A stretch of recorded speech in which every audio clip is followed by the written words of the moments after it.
Hello കൂട്ടുകാരെ, എന്തൊക്കെയാണ് വിശേഷങ്ങൾ?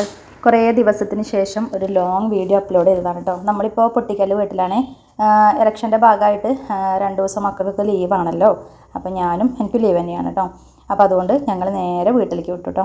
പിന്നെ വീട്ടിൽ അമ്മമ്മേൻ്റെ അനിയത്തിയും കൂടെ ഉണ്ട് കേട്ടോ.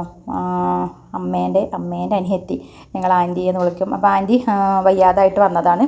ചെറിയ ഹെൽത്ത് ഇഷ്യൂസൊക്കെ കണ്ടിട്ട് ഒരു കാലിന് പെയിനും കാര്യങ്ങളൊക്കെ ആയിട്ട് അപ്പോൾ ഡോക്ടറെ കാണിക്കാൻ വേണ്ടി വന്നതായിരുന്നു. അപ്പോൾ അങ്ങനെയാണ് നമ്മളും കൂടെ 2 ദിവസം നിൽക്കാൻ വേണ്ടിയിട്ട് വന്നത് കേട്ടോ. പിന്നെ വേറെ എന്തൊക്കെയാണ് വിശേഷങ്ങൾ? അപ്പോൾ വീട്ടിലെത്തിയ പാട് നമ്മൾ എന്ത് ചെയ്തു, പുഴയ്ക്ക് ഞാൻ അങ്ങോട്ട് പോയതുകൊണ്ട് തന്നെ കുറച്ച് അലക്കാനുണ്ടായിരുന്നു. അപ്പോൾ ഞാനൊന്ന് മെഷീനിലിട്ടില്ല, എന്തായാലും വീട്ടിലേക്ക് പോകുകയാണല്ലോ. അപ്പോൾ അവിടെ ചെന്നിട്ട് പുഴയിൽ പോയിട്ട് നന്നായിട്ട് അലക്കി കൊണ്ടുവരാമല്ലോ വിചാരിച്ചിട്ട് അലക്കാനുള്ളതും കൂടെ കയ്യിലെടുത്തിട്ടുണ്ടായിരുന്നു കേട്ടോ. അപ്പോൾ ഞങ്ങൾ എത്തിയത് 12:30 1 മണിയാവാനായിട്ടുണ്ട്. അപ്പോൾ അമ്മ പറഞ്ഞതിന് ചോറൊക്കെ തിന്നിട്ട് പിന്നെ പതുക്കെ അലക്കാൻ പോകാമെന്ന് പറഞ്ഞു. അപ്പോൾ ഞാനെന്തായാലും എൻ്റെ ഡ്രസ്സൊക്കെ മാറ്റിയിട്ട് അമ്മേൻ്റെ ഒരു നൈറ്റിയാണ് എടുത്തിട്ടത്. നമ്മൾ പുഴയിലൊക്കെ പോകുന്ന സമയത്ത് ആ ഒരു നൈറ്റി അല്ലെങ്കിൽ 1-2 നൈറ്റി ഇങ്ങനെ പഴയത് മാറ്റി വയ്ക്കും അലക്കാനൊക്കെ പോകുമ്പോൾ. അപ്പോൾ അതിട്ടിട്ടാണ് നമ്മൾ പോകുക കേട്ടോ പുഴയ്ക്ക്.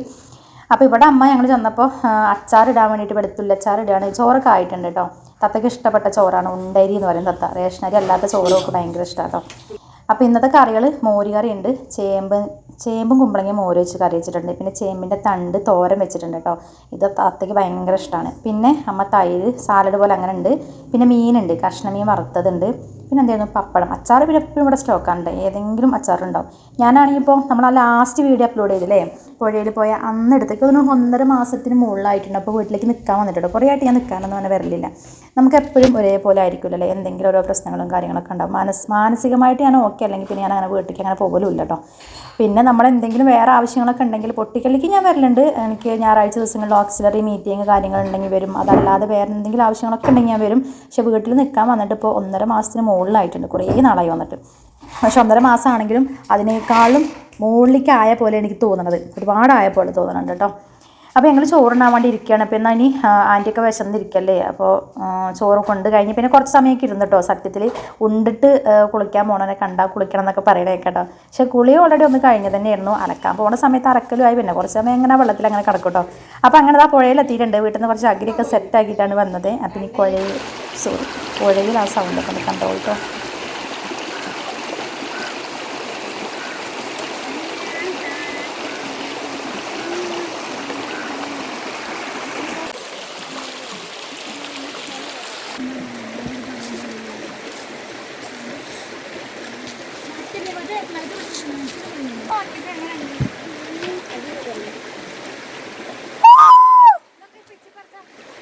അമ്മ ഞാൻ തിരുമ്പട്ടെ, കൊതിയോടാണ് പിച്ച് പറിച്ചാലൊക്കെ. വീട്ടിൽ നിന്ന് അലക്കിയിട്ടുള്ള പ്രശ്നം എന്താണെന്നറിയോ, നമ്മൾ ആ മെഷീനിൽ ഇങ്ങനെ ഇടുമ്പോൾ കല്ലില്ലാത്തതുകൊണ്ട് ഭയങ്കര ബുദ്ധിമുട്ടാണ് കൈസ്. അത്ര വലിയ വൃത്തിയാവണമെന്നില്ല മെഷീനിൽ. പിന്നെ ഇടുന്നത് എന്താണെന്ന് ചോദിച്ചാൽ നമ്മൾ വേറെ ഒരു ഓപ്ഷൻ ഞങ്ങൾക്കില്ല.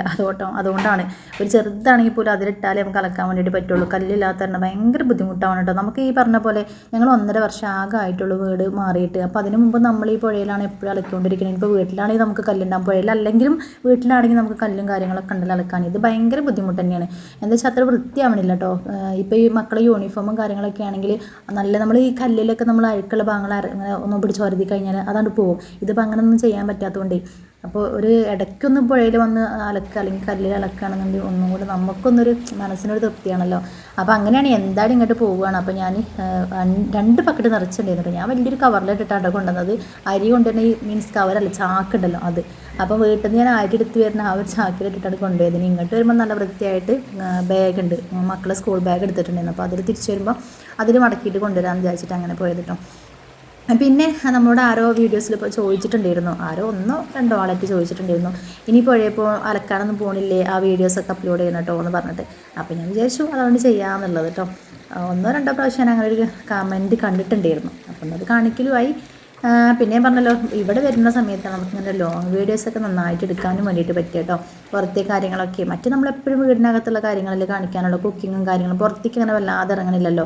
കുറേ നാളായിട്ട് അങ്ങനെ ലോങ് വീഡിയോ വല്ലാതെ ചെയ്യണേ ഇല്ല. ഷോർട്സ് ആയിട്ട് 4 മിനിറ്റിൻ്റെ 3 മിനിറ്റിൻ്റെ വീഡിയോസൊക്കെയാണ് ചെയ്യുന്നത്. അപ്പോൾ കൂട്ടുകാർ നമ്മൾ മാക്സിമം ഒന്ന് സപ്പോർട്ട് ചെയ്യണം. ഞാൻ ഈ വീഡിയോസൊക്കെ അപ്ലോഡ് ചെയ്യുന്നത് നമുക്കൊരു ഏണിങ്സിന് വേണ്ടിയിട്ട് തന്നെയാണ് കേട്ടോ. പേയ്മെൻറ്റ് കിട്ടാൻ വേണ്ടിയിട്ട് തന്നെയാണ് ഈ ഒരു വീഡിയോസും കാര്യങ്ങളൊക്കെ ചെയ്യണത്. ഇതിൽ നിന്നൊരു വരുമാന മാർഗ്ഗം എന്നുള്ള രീതിയിൽ തന്നെയാണ് ഞാനിതിനെ കാണുന്നത്. അല്ലാതെ വെറുതെ ഒരു ഷോയ്ക്ക് വേണ്ടിയിട്ട് ചെയ്യണമെന്നല്ല. അപ്പോൾ എല്ലാവർക്കും അറിയാം, യൂട്യൂബുള്ളവർക്ക് അറിയാം, അല്ലാത്തവർക്ക് ചിലപ്പോൾ വലിയ അറിവുണ്ടാവില്ല. നമുക്ക് ലോങ് വീഡിയോ ചെയ്താൽ മാത്രമേ ഉള്ളൂ നമുക്ക് ഇതൊന്നൊരു ഏണിങ്സ് കിട്ടുക എന്നുള്ളത്. ഷോർട്ട് വീഡിയോസിൽ നമുക്കധികം വലിയ പൈസയൊന്നും കിട്ടില്ല. അത് മാക്സിമം മറ്റുള്ളവരിലേക്ക് നമ്മുടെ ചാനൽ എത്തിക്കാനും അങ്ങനെയുള്ളൊരു ഇത് മാത്രമേ ഉണ്ടാവുള്ളൂ. നമ്മുടെ സബ്സ്ക്രൈബേഴ്സ് കൂട്ടാൻ അങ്ങനെയൊക്കെ പറ്റും. നമുക്ക് പേയ്മെൻറ്റ് കിട്ടണം എന്നുണ്ടെങ്കിൽ മാക്സിമം 8 മിനിറ്റിൽ കുറയാത്ത നല്ല അത്യാവശ്യം നല്ല വീഡിയോസ് തന്നെ ചെയ്യണം. അത് മാക്സിമം ആരും അങ്ങനെ സ്കിപ്പ് ചെയ്ത് പോവുകയോ അല്ലെങ്കിൽ പെട്ടെന്ന് അങ്ങോട്ട് കണ്ടുപോവുകയൊക്കെ ചെയ്താൽ നമുക്കതുകൊണ്ട് അങ്ങനെ കാര്യമൊന്നും ഉണ്ടാവില്ല. അപ്പോൾ നിങ്ങൾ മാക്സിമം കണ്ടിട്ട് സപ്പോർട്ട് ചെയ്യുക. അതുപോലെ തന്നെ ലൈക്ക് ചെയ്യണം, കമൻറ്റായിട്ട് എന്തെങ്കിലും വല്ല മോജിയോ അങ്ങനെ എന്തെങ്കിലുമൊക്കെ ഇട്ട് തന്നാൽ അത്രയും നല്ലത് കേട്ടോ. അത്രയും ഒരുപാട് സന്തോഷം. എന്തായാലും മാക്സിമം സപ്പോർട്ട് ചെയ്യണം. ഇതുവരെ സപ്പോർട്ട് ചെയ്ത് എല്ലാവരോടും ഒരുപാട് താങ്ക്സ് തന്നെ പറയാനുള്ളത്. ഇതുവരെ എത്താൻ പറ്റി എന്നുള്ളതാണ് കേട്ടോ.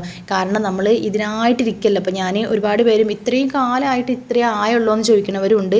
ചിലർ ചോദിക്കും പെട്ടെന്ന് ഇത്ര ആയി എന്നുള്ളത്. പക്ഷേ നമ്മളിതിൻ്റെ പുറകിൽ ഒരുപാട് കഷ്ടപ്പാടുണ്ട് കേട്ടോ. അപ്പം നിങ്ങൾ ചോദിക്കും ഞങ്ങൾ ആരെങ്കിലും പറഞ്ഞോ കഷ്ടപ്പെടാൻ എന്നുള്ളതൊക്കെ. അങ്ങനെയല്ല, ഞാൻ പറഞ്ഞല്ലോ എനിക്കൊരു വരുമാന മാർഗ്ഗത്തിന് വേണ്ടിയിട്ട് തന്നെയാണ് ഞാനിപ്പോൾ ഈ ചാനലിനെ കാണുന്നത്. അതുകൊണ്ട് തന്നെയാണ് വീഡിയോസൊക്കെ അപ്ലോഡ് ചെയ്യുന്നത് കേട്ടോ. ഇത് നമുക്ക് വരുമാനം കിട്ടണമുണ്ട്. അപ്പോൾ അതൊക്കെ നിങ്ങളുടെ സപ്പോർട്ടും കൊണ്ട് മാത്രമാണ്. ഇപ്പോൾ കുറേ നാളായിട്ട് ഈ പറഞ്ഞ പോലെ നമ്മൾ ഇതിൽ മാത്രം ഫോക്കസ് ചെയ്ത് നിൽക്കണില്ല. നമ്മളെ ചെറിയ ജോലികൾ നിങ്ങൾക്കറിയാം, ഞാൻ വാട്ടർ അതോറിറ്റിയിൽ വർക്ക് ചെയ്യുന്നുണ്ട്. അതേപോലെ തന്നെ ഇപ്പോൾ കാറ്ററിങ്ങിൻ്റെ ഒരു ഇതിൽ ജോയിൻ ചെയ്തിട്ടുണ്ട്. അതിപ്പോൾ 2 വർക്ക് നമ്മൾ ചെയ്തു. ഇനി എന്തെങ്കിലും നമുക്ക് ഇതുപോലെ തന്നെ ഒരു പാർട്ട് ടൈമായിട്ട് വേറെ എന്തെങ്കിലും ജോലി കിട്ടി ഞാൻ അതൊക്കെ ചെയ്യും കേട്ടോ. കാരണം നമ്മൾ നിങ്ങൾക്ക് എല്ലാവർക്കും അറിയണ കാരണം ഒരു ഫാമിലി മുന്നോട്ട് കൊണ്ടുപോകാമെന്ന് പറയുമ്പോൾ ഭയങ്കര ബുദ്ധിമുട്ട് തന്നെയാണ്. ബുദ്ധിമുട്ട് എന്ന് പറയുന്നത് നമുക്ക് ഒരുപാട് ചിലവുകൾ കാര്യങ്ങൾ കൂടുതലുള്ളൊരു സമൂഹത്തിലാണ് നമ്മൾ ജീവിക്കുന്നത്. എന്ത് കാര്യത്തിനാണ് നമുക്ക് ഒരുപാട് പൈസ വേണമല്ലോ അല്ലേ. അപ്പോൾ ഈ പറഞ്ഞ പോലെ നമുക്ക് ചിലപ്പോൾ ഒരു ജോലിയല്ല പാർട്ട് ടൈമായിട്ട് വേറെയും ജോലികളൊക്കെ ചെയ്യേണ്ടി വരും. പിന്നെ അത് മാത്രമല്ല ഒരു സിംഗിൾ പാരൻ്റ് എന്ന നിലയിൽ നമുക്കൊന്നും കൂടി അതിലേക്ക് മാത്രം എന്താ പറയുക, ഒരു ജോലിയിൽ മാത്രം നിന്നാൽ ശരിയാവില്ല. ഈ പറഞ്ഞ പോലെ നിങ്ങൾക്ക് അറിയുമെന്നറിയില്ല, നമ്മൾ വാട്ടർ അതോറിറ്റിയിൽ ഞാനൊരു പെർമനൻറ്റ് ജോലിക്കാരിയല്ല, ടെമ്പററിയാണ്. 6 മാസത്തേക്കാണ് ശരിക്കും ഞാൻ കയറിയിട്ടുണ്ടായിരുന്നത്. ഇപ്പം നമ്മൾ 1 വർഷമായിട്ടോ. 2024 നവംബറിലായിരുന്നു ഞാൻ ആ ജോലിയിൽ കയറിയത്. ഇപ്പോൾ ഇത് 2025 കഴിഞ്ഞു, 26 ആവാൻ വേണ്ടിയിട്ട് പോവുകയാണ്. അപ്പോൾ കറക്റ്റ് 1 വർഷമായിട്ടോ ഞാൻ ഈ ഒരു വർക്ക് സ്റ്റാർട്ട് ചെയ്തിട്ട്. അപ്പോൾ അതുപോലെ എന്താ പറയുക, അപ്പോൾ നിങ്ങൾക്ക് എന്താ പറയുക, നമ്മൾ സ്ഥിരമായിട്ടൊരു ജോലിയിൽ നിൽക്കുന്നതും നമ്മൾ ടെമ്പററി ആയിട്ട് വർക്ക് ചെയ്യുമ്പോഴും അതിൻ്റേതായ വളരെ തുച്ഛമായിട്ടുള്ളൊരു സാലറി മാത്രമാണ് ഇത് നമുക്ക് കിട്ടുന്നത്. അതോ നമുക്ക് എന്താ പറയുക, 16ൻ്റെ പണിയും 8ൻ്റെ സാലറി അത്രയേ ഉള്ളൂ. 16ൻ്റെ പണി നമുക്കിതിൽ വരുന്നുണ്ട്, സാലറി വളരെ കുറവാണ്. പിന്നെ എന്തുകൊണ്ടാണ് ഇതിൽ നിൽക്കുന്നത് വെച്ചാൽ മറ്റൊരു ജോലി നമുക്ക് റെഡി ആകുമ്പോൾ ഇതിൽ നിന്ന് എന്തായാലും മാറാം എന്നുള്ള രീതിയിൽ തന്നെയാണ്. പിന്നെ നമ്മുടെ മനസ്സിലിങ്ങനെ ഒരു പ്രതീക്ഷയാണല്ലോ, മേ ബി നമ്മളെങ്ങാനും സ്ഥിരപ്പെടുത്തുമോ, അങ്ങനെ ഒരു ഇതുണ്ടാവുമല്ലോ. എന്തൊക്കെ പറഞ്ഞാലും നമ്മുടെ ഉള്ളിലുണ്ടാവും, ഇതെങ്ങനെ സ്ഥിരമായിട്ട് കിട്ടുമോ, അങ്ങനെയൊക്കെ ഉണ്ടാവുമല്ലോ. അപ്പോൾ ആ ഒരു ഇതൊക്കെ വെച്ചിട്ടാണ് ഇങ്ങനെ മുന്നോട്ട് പോണത്. ഒരുപാട് സാമ്പത്തിക പ്രശ്നങ്ങളും കാര്യങ്ങളൊക്കെ ഉണ്ട് അതിൻ്റെ. പിന്നെ അതുമാത്രമല്ല, ഫിനാൻഷ്യലി പ്രശ്നങ്ങൾ മാത്രമല്ല, മാനസികമായിട്ടും ഒരുപാട് പ്രശ്നങ്ങളുണ്ട് കേട്ടോ. ഇതൊക്കെ നിങ്ങൾ വിചാരിക്കണ ഈ ഒരു ഷോർട്സ് 1 മിനിറ്റിൻ്റെ ഷോർട്സിൽ കാണുന്ന നമ്മുടെ ആ ഒരു സന്തോഷം ഒന്നും അല്ല നമ്മുടെ റിയൽ ലൈഫ് എന്നൊക്കെ പറയണത്. ഇത് ഞാൻ പറഞ്ഞല്ലോ, നമ്മുടെ മാക്സിമം നമുക്കിതിനൊരു വരുമാന മാർഗ്ഗം ഉണ്ടാക്കാൻ വേണ്ടിയിട്ടുള്ള നമ്മുടെ ഒരിതാണ്, ഒരു തൊഴിൽ തന്നെയാണ് ഇതും എന്ന് പറയുന്നത്. അപ്പോൾ ഒരുപാട് പ്രശ്നങ്ങളും കാര്യങ്ങളൊക്കെ ഉണ്ട് ഈ പറഞ്ഞ പോലെ. അപ്പോൾ അതിൻ്റെ ഇടയിൽ ചിലപ്പോൾ നമുക്ക് ആരുടെയെങ്കിലും ഓരോ ദിവസങ്ങളിലും ഓരോ പ്രത്യേകത ഇതാവും. നമ്മളെ വേദനിപ്പിക്കുന്ന കാര്യങ്ങൾ എവിടെയെങ്കിലും ഉണ്ടായാൽ അന്നത്തെ ദിവസം നമുക്ക് ചിലപ്പോൾ ഒന്നും ചെയ്യാൻ പറ്റാതെ വരും. അങ്ങനെയൊക്കെ ഉണ്ടാവും അല്ലേ, നമ്മുടെ ജോലിയിൽ നിന്നാവട്ടെ അല്ലെങ്കിൽ വേറെ ഇതിൽ നിന്നാവട്ടെ. അപ്പോൾ അതൊക്കെ തരണം ചെയ്തിട്ട് ഇങ്ങനെ മുന്നോട്ട് പോവുക. ചിലപ്പോൾ വീഡിയോസൊന്നും അപ്ലോഡ് ചെയ്യാൻ തോന്നിയില്ല കേട്ടോ. അങ്ങനെയൊക്കെ ഉണ്ട്. നമ്മൾ ഓക്കെ ആണെങ്കിലാണ് നമുക്കിതിനൊക്കെ തോന്നുക. വീഡിയോ ആണെങ്കിലും അതിൽ വേറെ എന്താണെങ്കിലും നമുക്ക് ചെയ്യാൻ വേണ്ടിയിട്ട് തോന്നുക. ചിലപ്പോൾ ഇതിനൊന്നും തോന്നിയല്ല. അപ്പോൾ ഇന്നത്തെ ഒരു വീഡിയോ ഒരുപാട് കാര്യങ്ങളൊന്നുമില്ല, കുറച്ച് കാര്യങ്ങളൊക്കെ തന്നെയുള്ളൂ. പിന്നെ ഞാൻ വേറൊരു കാര്യം പറഞ്ഞിട്ട് എന്നെക്കുറിച്ച് ഡീറ്റെയിൽ ആയിട്ട് ഞാൻ പറഞ്ഞു തരാമെന്നുള്ളത് കേട്ടോ. അതിന് ഒരു 1.5 മാസം ഇനി വെയിറ്റ് ചെയ്യണം. ഫൈനലി ആ കാര്യം കൂടി ഞാൻ പറയാം. പിന്നെ അതുപോലെ തന്നെ വേറൊരു കാര്യം പ്രത്യേകിച്ച് പറയാനുള്ളതെന്നാൽ, നമ്മളെ കാണുമ്പോൾ നമ്മളോട് ചിരിച്ച് വർത്താനം പറയുന്നവരും നമ്മളെ മാറുന്ന സമയത്ത് നമ്മളെ നെഗറ്റീവ് പറയുന്ന ഒരുപാട് ആളുകളുണ്ട് കേട്ടോ. അപ്പോൾ അവരോടൊന്നും എനിക്ക് പ്രത്യേകിച്ച് ഒന്നും പറയാനില്ല. നെഗറ്റീവുകളോടൊന്നും എനിക്ക് പ്രത്യേകിച്ച് ഒന്നും പറയാനില്ല. അവരോട് എനിക്ക് സഹതാപം മാത്രമേ ഉള്ളൂ. കാരണം അവർ നെഗറ്റീവ് പറയുന്നത് നമ്മളെക്കൊണ്ട് ഇത്രയെങ്കിലും ചെയ്യാൻ പറ്റുന്നുണ്ട് അല്ലേ. ഒന്നും ചെയ്യാൻ പറ്റാത്തവരാണ് ഈ നെഗറ്റീവ് പറഞ്ഞുകൊണ്ടിരിക്കുക. അവർക്ക് മറ്റുള്ളവർ ചെയ്യുന്നത് കാണുമ്പോൾ അതുപോലെ ചെയ്യാൻ പറ്റാത്തതിൻ്റെ ഒരു സങ്കടം നീരസമാണ് അവർ എന്താ പറയുക നെഗറ്റീവായിട്ട് പറയുന്നത്. അവരോട് പ്രത്യേകിച്ച് ഒന്നും പറയാനില്ല കേട്ടോ ഗൈസ്. പിന്നെ നമ്മൾ വീട്ടിലെത്തി കഴിഞ്ഞ് ഞാൻ വീണ്ടും അമ്മേൻ്റെ ഒരു നൈറ്റിനായിട്ട് എടുത്തിട്ടത്. ഇത് കഴിഞ്ഞ പ്രാവശ്യം ഓണത്തിന് അമ്മേൻ്റെ ചെറിയ മാമ വാങ്ങിക്കൊടുത്തതാണ്. അമ്മേൻ്റെ നൈറ്റൊക്കെ ഇട്ട് ഭയങ്കര ലൂസ് ഇട്ട് ഗൈസ്. പിന്നെ ഇതാ കുറച്ച് സമയമൊക്കെ ഞങ്ങൾ സിറ്റൗട്ടിൽ വർത്താനൊക്കെ പറഞ്ഞിരുന്നു. അപ്പോൾ അമ്മ പറഞ്ഞു നമുക്കൊരു പായസം ഉണ്ടാക്കിയാലോ എന്ന് പറഞ്ഞിട്ടോ. അങ്ങനെ പായസം ഉണ്ടാക്കാൻ വേണ്ടിയിട്ട് വന്നതാണ്. സത്യത്തിൽ ഈ പറഞ്ഞ പോലെ ഞാൻ പറഞ്ഞല്ലോ, ഞാനിപ്പോൾ കുട്ടികൾക്ക് 2 ദിവസം ലീവ് ആയതുകൊണ്ട് മാത്രമല്ല, ലീവ് മുമ്പും ഇതുപോലെ ഉണ്ടായിട്ടുണ്ട്. പക്ഷേ ആ സമയത്തൊന്നും ഞാനിങ്ങോട്ട് വന്നിട്ടില്ല. ഞാൻ പറഞ്ഞല്ലോ, നമുക്ക് എപ്പോഴും ഒരേപോലെ ആവണം എന്നില്ല. ചിലപ്പോൾ എന്തെങ്കിലുമൊക്കെ ഓരോ പ്രശ്നങ്ങളുണ്ടാവും. നമുക്ക് വന്ന് നിൽക്കാനുള്ളൊരു മൂഡും ചിലപ്പോൾ ഉണ്ടാവില്ല കേട്ടോ. വീട്ടിലേക്ക് വരാൻ തന്നെ ചില സമയത്ത് എനിക്ക് തോന്നൂല. അങ്ങനത്തെ ഒരുപാട് സിറ്റുവേഷൻസ് ഇപ്പോൾ ഈ കുറച്ച് കാലങ്ങളായിട്ടുണ്ട് കേട്ടോ. എന്താണെന്നറിയാം, എനിക്ക് ഇവിടേക്ക് വരാനോ നിൽക്കാനോ ഒന്നും തോന്നാത്ത ഓരോ ഇതുണ്ട്. അപ്പോൾ അങ്ങനെ ഉണ്ടെങ്കിലും വരൂലല്ലോ, നമ്മൾ മാനസികമായിട്ട് ഓക്കെ ആവണമല്ലോ. എന്നാലാണല്ലോ അപ്പോൾ നമ്മളെ വീട്ടിലേക്കാണെങ്കിൽ പോയി നിൽക്കാനുള്ളൊരു ഇതുണ്ടാവുള്ളൂ. അപ്പോൾ കുട്ടികളോട് ചോദിച്ചാൽ ഓരും ഉണ്ടാവില്ല. അല്ലെങ്കിൽ ഞാൻ പറയും, നിങ്ങൾ ആരെങ്കിലും ഒരാൾ പോയി നിന്നോ, 2 പേരെ ഒരുമിച്ച് ചെയ്യാൻ പറ്റില്ല. ആരെങ്കിലും ഒരാൾ പോയി വേണമെങ്കിൽ 2 ദിവസം നിന്നിട്ട് പോകുന്നതെന്നൊക്കെ പറഞ്ഞാൽ ഇല്ല എന്ന് പറയും. അങ്ങനെയാണ് അവരും അങ്ങനെ തന്നെ. അപ്പം ഞാനും വരലില്ല. പിന്നെ നമ്മളെ വർക്ക് കഴിഞ്ഞ് വന്നാൽ പിന്നെ ഈ ഒരു വീഡിയോ എഡിറ്റിങ്ങും പിന്നെ എന്തെങ്കിലും ഷൂട്ടൊക്കെ ഉണ്ടെങ്കിൽ ഞാൻ അതിനും പോകലുണ്ടല്ലോ. നിങ്ങൾ കണ്ടിട്ടുണ്ടാവും, ഞാനിപ്പോൾ ചില ഷോർട്ട് ഫിലിമിലൊക്കെ ചെയ്യാൻ വേണ്ടിയിട്ട് പോകലുണ്ട്. പിന്നെ അപ്പോൾ അങ്ങനെയും പോകലുണ്ട്. അപ്പോൾ എന്താ പറയുക, നമുക്ക് നമ്മൾ ജീവിക്കാനുള്ള ഒരു വരുമാന മാർഗം ഉണ്ടാക്കുന്ന തിരക്കിലാണ് എല്ലാവരും. അങ്ങനെയാവും. ആ തിരക്കിനിടയിൽ ചിലപ്പോൾ നമുക്ക് എന്താ പറയുക, എന്തെങ്കിലും അത്യാവശ്യ കാര്യങ്ങൾക്ക് മാത്രമായിരിക്കും ചിലപ്പോൾ നമ്മളെ വീടോ അല്ലെങ്കിൽ മറ്റുള്ളവരെയൊക്കെ നമുക്ക് കാണാൻ വേണ്ടിയിട്ട് പോകാൻ വേണ്ടി പറ്റും. പിന്നെ ഞാൻ നിൽക്കുന്നിടത്തേക്കും ഇവരാരും വരാറില്ല എന്നുള്ളത് വേറൊരു സത്യമാണ്. ചിലർ വിചാരിക്കണം എന്തെങ്കിലും വലിയ ഒരു പ്രശ്നമല്ല കേട്ടോ, ഒരു പ്രശ്നമല്ല. പക്ഷെ ആരും നമ്മൾ നിൽക്കുന്നിടത്ത് ഇങ്ങോട്ട് വരാറുമില്ല. അപ്പം ഞാൻ വിചാരിക്കും എന്തിനാ അപ്പോൾ അവരുടെ അടുത്തേക്കൊക്കെ പോകണേ. ഇപ്പം അമ്മയാണെങ്കിൽ പോലും ഞങ്ങളിവിടെ 1.5 വർഷമായിട്ട് മാറി താമസിക്കാൻ തുടങ്ങിയിട്ട് അമ്മ ഇന്ന് വരെ ഞങ്ങളുടെ അടുത്തേക്ക് വന്നിട്ടില്ല എന്നുള്ളൊരു സത്യമാണ്. പക്ഷേ മക്കളായതുകൊണ്ട് തന്നെ അമ്മമാർ ഇനിയിപ്പോൾ എന്തൊക്കെ ചെയ്താലും നമ്മൾ മക്കളാണ്, അമ്മമാരുടെ അടുത്തേക്ക് അങ്ങോട്ട് ഇപ്പോൾ ചെല്ലണം എന്നാണല്ലോ. അപ്പോൾ അതുകൊണ്ട് അങ്ങോട്ട് പോണ്. കുറേയൊക്കെ നമ്മൾ അമ്മ അങ്ങോട്ട് വരുന്നില്ലല്ലോ, ഞാനെന്തിനാ അങ്ങോട്ട് പോകണേ എന്നുള്ളതൊക്കെ ഞാൻ ചിലപ്പോൾ അങ്ങനെ പോവാതിരിക്കും. പിന്നെ ഇപ്പോൾ അമ്മമാരാണല്ലോ എന്ന് വിചാരിച്ചിട്ട് കൊണ്ട് അങ്ങോട്ട് തന്നെ പോവുക, അത്രയേ ഉള്ളൂ കേട്ടോ.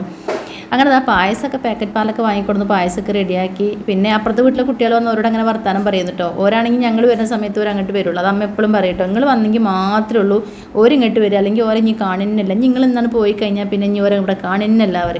അങ്ങനെ കുട്ടികളെ കണ്ടു കുറേ നേരം വർത്താനൊക്കെ പറഞ്ഞു നിന്നു. അങ്ങനെ ഒരു സേമിയ പായസമാണ് ഉണ്ടാക്കിയത്. പിന്നെ ഈ പായസം ഉണ്ടാക്കിയപ്പോൾ നമ്മൾ കഴിഞ്ഞ പ്രാവശ്യം ഓണത്തിന് പായസം ഉണ്ടാക്കിയതിൻ്റെ ടേസ്റ്റൊക്കെ ഞങ്ങളിങ്ങനെ പറഞ്ഞത് കേട്ടോ.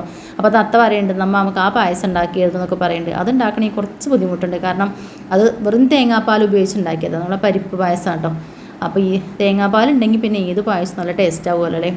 അപ്പോൾ എന്തായാലും അതൊന്നും ഉണ്ടാക്കാൻ പറ്റില്ല. ഇപ്പം ഇനിയിപ്പോൾ ഇത് ഉണ്ടാക്കാമെന്നൊക്കെ പറഞ്ഞിട്ട് വേഗം കടയിൽ പോയിട്ട് സേമിയയും ചവ്വരയൊക്കെ വാങ്ങിക്കൊടുത്താൽ നെയ്യും വണ്ടിപ്പരിപ്പൊക്കെ കൂടെ ഉണ്ട് എന്ന് പറഞ്ഞു. അങ്ങനെയാണ് പായസം ഉണ്ടാക്കിയത്. പിന്നെ ഈ പായസമൊക്കെ ഉണ്ടാക്കുമ്പോൾ എല്ലാവരും വേണമല്ലോ, എന്നാലും അപ്പോൾ അതൊക്കെ ഉണ്ടാക്കാൻ വേണ്ടി പറ്റും. പിന്നെ ഞാനിപ്പോൾ അങ്ങനെയൊന്നും നോക്കലില്ല കേട്ടോ. ഞങ്ങൾക്ക് എന്തെങ്കിലും തിന്നണം എന്ന് തോന്നിക്കഴിഞ്ഞാൽ ഞാനതിൻ്റെ കയ്യിൽ പൈസ ഉണ്ടോ അപ്പോൾ ഞാൻ സാധനം പോയി ഞാൻ വാങ്ങിക്കൊടുക്കും. കാരണം എൻ്റെ കുട്ടിയൊക്കെ തിന്നാൻ കൊടുക്കുക എന്നുള്ളതാണ് അതിൻ്റെ കടമയാണല്ലോ. കാരണം അവർക്ക് വേണ്ട എന്താണോ എന്നുള്ള, ഞാൻ അധികം പിശുക്കത്തരം കാണിക്കുക ഞാൻ എന്തെങ്കിലും വാങ്ങണ കാര്യത്തിലാട്ടോ. മക്കളെപ്പോഴും പറയാം അമ്മ ഭയങ്കര പിശുക്കുകയാണ് പറയും. വേറെ ഒന്നുമല്ല, നമ്മളെ ഫിനാൻഷ്യലി ബുദ്ധിമുട്ട് തന്നെയാവും. അപ്പോൾ ഞാൻ എന്തെങ്കിലും ഇൻ കേസ് എനിക്ക് വാങ്ങണം തോന്നിയാൽ ഞാൻ പൈസ വില ചോദിക്കുമ്പോൾ അത് ഇത്ര രൂപയാണെങ്കിൽ ഞാൻ വാങ്ങാതെ പോരും. അങ്ങനെയാണ് ഇവർക്ക്. പിന്നെ തിന്നുന്ന കാര്യത്തിൽ ഞാൻ അങ്ങനെ പിശുക്കത്തരം കാണിക്കില്ല. മാക്സിമം എന്തൊക്കെ തിന്നാൻ വാങ്ങാനുള്ള സാധനങ്ങൾ വാങ്ങിക്കൊടുക്കാൻ ഞാൻ എപ്പോഴും ശ്രമിക്കലുണ്ട് കേട്ടോ. അങ്ങനെ പറയാം 100% നല്ലൊരു അമ്മയൊന്നുമല്ല, എന്നാലും എന്നെക്കൊണ്ട് കഴിയണ പോലെ ഞാൻ എന്താ പറയുക ഓരോ കാര്യങ്ങളൊക്കെ ഞാൻ ചെയ്യുന്നുണ്ട് എന്നുള്ളൊരു വിശ്വാസം ഉണ്ട് ഈ ഒരു സമയം വരെ എന്നുള്ളത്. പിന്നെ ബാക്കിയെല്ലാം ദൈവത്തിൻ്റെ കയ്യിലാണ്. പിന്നെ ഈ ഒറ്റ പേടി മാത്രമേ ഉള്ളൂ, ഒരു മനുഷ്യന്മാരും എനിക്ക് പേടിയില്ല. ഒരു കാര്യം മാത്രമേ പേടിയുള്ളൂ, അസുഖം. അത് വന്നു കഴിഞ്ഞാലുള്ളൊരു പേടി മാത്രമേ ഉള്ളൂ. കാരണം നമ്മൾ ഒറ്റയ്ക്കാണ് നമ്മൾ ഈ ഒരു തോണി തുഴഞ്ഞുകൊണ്ട് പോണത്. അതുകൊണ്ട് എങ്ങാനും വല്ല ആരോഗ്യ പ്രശ്നങ്ങൾ വന്നു കഴിഞ്ഞാൽ എന്താവുന്നുള്ള ആ ഒരു പേടി മാത്രമേ ഉള്ളൂ. അല്ലാതെ നമ്മൾ ഈ ഭൂമിയിൽ ഒരാളെയും പേടിക്കേണ്ട കാര്യമില്ല. നമ്മൾ അധ്വാനിച്ച് ജീവിക്കുകയാണ്. അതുകൊണ്ട് തന്നെ ഒരുത്തനെയും പേടിക്കേണ്ട. ആരുടെയെന്ന് ചോദിച്ചാൽ ഞാനിടാൻ തന്നെ ധൈര്യമായിട്ട് പറയാം. പിന്നെ ആരുടെയും പിന്നെ എന്താ പറയുക ചോദ്യങ്ങൾക്ക് മറുപടി കൊടുക്കേണ്ട ആവശ്യം നമുക്കില്ല. ഇവരെ ആരുടെയും ചിലവിലൊന്നുമല്ല നമ്മളാരും കഴിയണേ. അപ്പോൾ നെഗറ്റീവുകൾക്കൊന്നും ഞാൻ ഒരു മൈൻഡും ഞാൻ കൊടുക്കില്ല. ആരെന്ത് പറഞ്ഞാലും അങ്ങോട്ട് ശ്രദ്ധിക്കുകയല്ല. ചിലർ നമ്മളെ ഡ്രസ്സിനെ കുറിച്ച് പറയുന്നുണ്ടാവും, നമ്മളെ നടക്കുന്ന രീതിയെക്കുറിച്ച് പറയുന്നുണ്ടാവും. ഇവരാരുമല്ല നമുക്കൊരു നേരത്തെ ഭക്ഷണം കൊണ്ടുതരുന്നത്. നമുക്ക് എന്താണ് ശരിയെന്ന് തോന്നുന്നത് നമുക്ക് അങ്ങനെ ചെയ്ത് ജീവിക്കാം. നമ്മൾ അധ്വാനിച്ചിട്ടാണ്. ഒരു നേരത്തെ ഭക്ഷണത്തിനോ അല്ലെങ്കിൽ ഒരു നേരം ഞങ്ങൾക്ക് ഒരു ദിവസത്തെ സാധനം വാങ്ങിക്കാനോ ഒന്നും പറഞ്ഞിട്ട് ഞാൻ ആരെ മുന്നിലും കൈ നീട്ടാൻ ഇതുവരെ പോയിട്ടില്ല. അങ്ങനത്തെ ഒരു അവസ്ഥ വരാതിരിക്കട്ടെ, അത് മാത്രമേ പറയാനുള്ളൂ കേട്ടോ. എന്തായാലും നമ്മൾ വിളിക്കുന്ന ദൈവങ്ങൾ നമ്മളെ ബുദ്ധിമുട്ടിക്കില്ല എന്നൊരു വിശ്വാസവും, അല്ലെങ്കിൽ ഇതുവരെ അവർ നമ്മളെ മുന്നിലേക്ക് നയിച്ചു എന്നുള്ള വിശ്വാസം നന്നായിട്ടുണ്ട്. ഇനി അങ്ങനെ തന്നെ ആവട്ടെ എന്ന് മാത്രമേ പറയാനുള്ളൂ. പിന്നെ അതുപോലെ തന്നെ എല്ലാവരും നമ്മളെ വീഡിയോ ഒന്ന് കണ്ടിട്ട് മാക്സിമം ഒന്ന് സപ്പോർട്ട് ചെയ്യുക. ഇതുവരെ നമ്മളെ കൂടെ നിന്നവരോട് ഒരുപാട് താങ്ക്സ് മാത്രമേ ഉള്ളൂ കേട്ടോ പറയാൻ. അപ്പോൾ എന്താ പറയുക, അപ്പം അങ്ങനെ പായസമൊക്കെ റെഡി ആയിട്ടുണ്ട്. അതൊക്കെ കഴിഞ്ഞപ്പോൾ പിന്നെ രാത്രി ചോറിനാൻ വേണ്ടി ഉച്ചയ്ക്ക് ഉണ്ടായിരുന്ന കറികളൊന്നും നമുക്ക് ചില നേരത്ത് അങ്ങനെ ഉണ്ടാവും കേട്ടോ. ഉച്ചയ്ക്കുള്ള കറികളൊന്നും വേണ്ട തോന്നും. പിന്നെ ചിലപ്പോൾ രാത്രി ചമ്മന്തി അങ്ങനെ എന്തെങ്കിലും പൂതിയൊക്കെ ആവും കേട്ടോ. അപ്പോൾ ഇതാ വേറെ ഒന്നുമല്ല, ഉണക്കമീൻ പൂതിയായിട്ടുണ്ട് കേട്ടോ. അപ്പോൾ ഉണക്കമീൻ അമ്മ പോയി വാങ്ങിക്കൊണ്ടുവന്നു. അത് വറ്റിക്കുകയാണ്. മാന്തൽ മീനാണ്. തക്കാളിയും പുളിയൊക്കെ ഒഴിച്ചിട്ടൊന്ന് ജസ്റ്റ് വറ്റിച്ചിട്ട് അതിൻ്റെ മുകളിൽ കൂടെ പച്ച വെളിച്ചെണ്ണ ഒറ്റിക്കും. ഇത് വേറെ ഒന്നുമല്ല, അമ്മേനെ നൈറ്റ് ഇട്ടിട്ട് ജസ്റ്റ് ഇങ്ങനെ ഒരു ഷോ കാണിക്കുകയാണ് കേട്ടോ ഗൈസ്. വേറെ ഒന്നുമല്ല, ലൂസാണ്. പിന്നെ അതാ പറയാതിരിക്കാൻ വയ്യ, ഞങ്ങൾക്ക് ഈ വർഷത്തെ ആദ്യത്തെ എന്താ പറയുക ശബരിമലയുടെ പ്രസാദം കിട്ടിയിട്ടുണ്ട് ഗൈസ്. അരവണ പായസവും പിന്നെ പൊരിയും അതുപോലെ തന്നെ അപ്പം. അതിനിപ്പോൾ ഒരു നുള്ളാണെങ്കിലും അതിൻ്റെ ഒരു വിലയും അതിൻ്റെ ഒരു എന്താ വാല്യൂ വലുതാണ് കേട്ടോ. ഇത് തന്നത് രാജേട്ടൻ്റെ അവിടെ നിന്നാണ് കേട്ടോ. രാജേട്ടന് നമ്മൾ ഓട്ടോ ഉള്ള രാജേട്ടൻ്റെ വീട്ടിൽ നിന്ന് ഒരു പോയിട്ടുണ്ടായിരുന്നു. മലയ്ക്ക് പോയിട്ട് വന്നപ്പോൾ അമ്മയ്ക്ക് കൊണ്ടു കൊടുത്തതാണ്. അമ്മ അത് വേഗം ഫ്രിഡ്ജിൽ വെച്ചതാണ് കേട്ടോ. അപ്പോൾ അങ്ങനെ അതും കിട്ടി. അത് വലിയൊരു സന്തോഷമായിട്ടോ. അങ്ങനെ പ്രസാദമൊക്കെ കഴിച്ചു കേട്ടോ ഗൈസ്.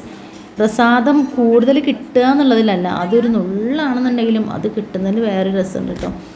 പിന്നെ നമുക്ക് വേറെ എവിടെ നിന്ന് കിട്ടാനുണ്ടോയെന്ന് എനിക്കറിയില്ല. അങ്ങനെ നമ്മൾ ഫാമിലിയിൽ ആരും അങ്ങനെ ഇട്ടിട്ടൊന്നുമില്ല.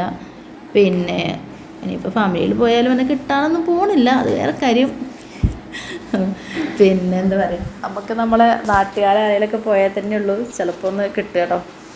അങ്ങനെ നമ്മൾ മീൻകറിയൊക്കെ റെഡി ആയിട്ട് അമ്മ അതിൽ ഉപ്പുണ്ടോക്കിയ ഉപ്പ് കുറവാന്ന് പറഞ്ഞ് കുറച്ച് ഉപ്പൊക്കെ എടുത്തിട്ടു. പിന്നെ പച്ച വെളിച്ചെണ്ണ ഒറ്റിച്ചു. ഇത് വാട്ടക്കപ്പയാണ്. വാട്ടക്കപ്പ വേവിച്ച് അമ്മ ഫ്രിഡ്ജിൽ വെച്ചതാണ്. അപ്പോൾ ഞാൻ ആൻറ്റിക്ക് ഇതുകൊണ്ട്, ആൻറ്റിക്ക് രാത്രി ചോറില്ല, ആൻറ്റിക്ക് നമ്മൾ ഒന്ന് ജസ്റ്റ് ഒരു ഉപ്പേരി പോലെ ഇങ്ങനെ കടുവും കറിവേപ്പിൻ്റെയൊക്കെ വറുത്തിട്ട് കൊടുക്കാൻ വേണ്ടിയിട്ട് കഴിക്കാൻ വേണ്ടിയിട്ടാണ് കേട്ടോ. അപ്പോൾ ഞങ്ങൾ ചോറിനാനായിട്ടുണ്ട്. അമ്മ പുറത്തിറങ്ങി ചെടിയൊക്കെ നനയ്ക്കുകയാണ്. 1-2 ചെടികളൊക്കെ ഉണ്ട്, അതൊക്കെ നനച്ചു കൊടുക്കുകയാണ്. പിന്നെ അവിടെ എന്തൊക്കെയാണ് അമ്മ നട്ടിട്ടുണ്ട് തോന്നുന്നു, എന്തോ പച്ചക്കറി വിത്തൊക്കെ, അതൊക്കെ നനച്ചു കൊടുക്കണം കേട്ടോ. അപ്പോൾ ഇന്നത്തെ വീഡിയോ വിശേഷങ്ങൾ ഇത്രയേ ഉള്ളൂ കൂട്ടുകാരെ. ഇഷ്ടപ്പെട്ട ലൈക്ക് ചെയ്യുക, ഷെയർ ചെയ്യുക, കമൻറ്റ് ചെയ്യുക. അപ്പോൾ എല്ലാവരും ഒരിക്കൽ കൂടി thanks for watching. Love you. Okay, tata, bye, see U.